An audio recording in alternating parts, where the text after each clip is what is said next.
Hello guys, তো কেমন আছেন আপনারা সবাই? আশা করি ভালো আছেন। আজকে আপনাদেরকে ওয়েলকাম জানাচ্ছি আমাদের এই এপিসোডে। যেহেতু এটা আমাদের ফার্স্ট এপিসোড, সো আপনাদের কাছ থেকে অনেক শুভকামনা কামনা করছি। তো আজকে আমি আপনাদেরকে নিয়ে যাবো আজব দুনিয়াতে, যেই দুনিয়াতে সবকিছু অ্যালাউড আছে। তবে হ্যাঁ, এটা কোনো আলাদিনের জাদুর চেরাক না, এটা হলো টিকটকের ভাইরাল চেরাক, যেটা কিনা সবাই পেতে পারে না, শুধু কয়েকজনের ভাগ্যে এটা জোটে। আপনি যদি এটাকে সিস্টেমে কাজে লাগাতে পারেন, তাহলে আপনি হয়ে যাবেন জিরো থেকে হিরো। হ্যাঁ, যেটা কিনা আপনি এই সদ্য বের হওয়া জেল থেকে আমাদের এই মামুন ভাইকে দেখলে আপনি বুঝতে পারবেন। আর হ্যাঁ, আপনাদেরকে বলছি, যারা কিনা বাপদাদা 14 পুরুষের মতো এখন আলাদিনের চেরাক খুঁজতেছেন, তাদেরকে বলতে চাই, এটা কিনা বাপদাদা 14 পুরুষে কেউ খুঁজে বের করতে পারেন, সেটা আপনি কিভাবে করবো? তার চাইতে ভালো আমার এই টোটকাটা আপনার ইউজ করুন, আপনার অবশ্যই ভাইরাল হবে। এই টোটকাটার নাম হলো টিকটক ভাইরাল। আর এটা কিভাবে করবেন, কি ট্রিক্স গুলো ফলো করলে আপনি ভাইরাল হতে পারেন, সেইগুলো আমি আজকে আপনাদেরকে দেখাবো। ফার্স্ট অফ অল আপনাদেরকে যেটা করতে হবে, আপনারা এই মামুন ভাইয়ের মতো প্রথমে একটা টিকটক অ্যাকাউন্ট খুলবেন, তারপর কয়েকদিন টিকটক করবেন, দেন আপনারা কি করবেন, এমন একটা কাজ করবেন যেটা কিনা বাংলাদেশে মানায় না, ঠিক সেরকম একটা কাজ আপনাদেরকে করতে হবে। আর তার ফলে আপনি কি করবেন, অনেক প্রচারিত হবেন, অনেক মানুষের সমালোচনা করবে, তখন আপনি কি হবেন, ভাইরাল হবেন। আর ঠিক এই কাজটা মামুন ভাই করেছিল, আর যার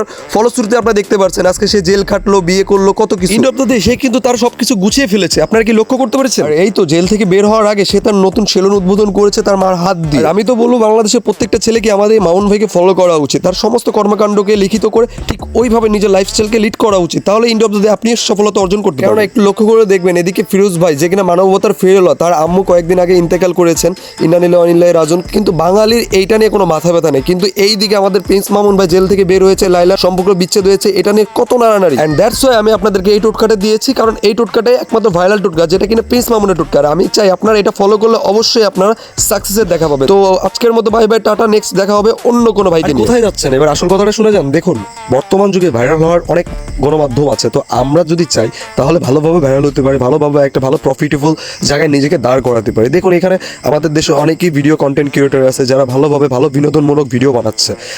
এরকম কয়েকজন নাম আমি বলবো না, আপনারা অবশ্যই চিনেন। ঠিক আপনারা চাইলে নিজের লাইফস্টাইলকে তাদের মতো ভাবে ফলো করতে পারেন, তাদের মতো নিজের ক্যারিয়ারটাকে গড়তে পারেন। কারণ আপনি যদি ভালো কাজ করেন, একটা সময় আপনি সাকসেস অবশ্যই পাবেন। তো আশা করি আপনারা বুঝতে পারছেন, আমরা কখনো রং রোডে নিজেকে না নিই। কারণ একটা কথা মনে রাখবেন, 100 জন সাবস্ক্রাইবার, 100 জন ভিউয়ার মধ্যে ঠিক 100 জনই যদি আপনার শুভাকাঙ্ক্ষী হয়, যদি আপনাকে ভালোবাসে, তাহলে তখনই আপনার সাকসেস।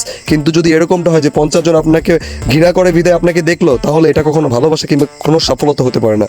তো আশা করি বুঝতে পারছেন আমি কি বোঝাতে চেয়েছি। তো ইনশাল্লাহ দেখা হবে পরবর্তী ভিডিও। খোদা হাফেজ, বাই বাই, টাটা।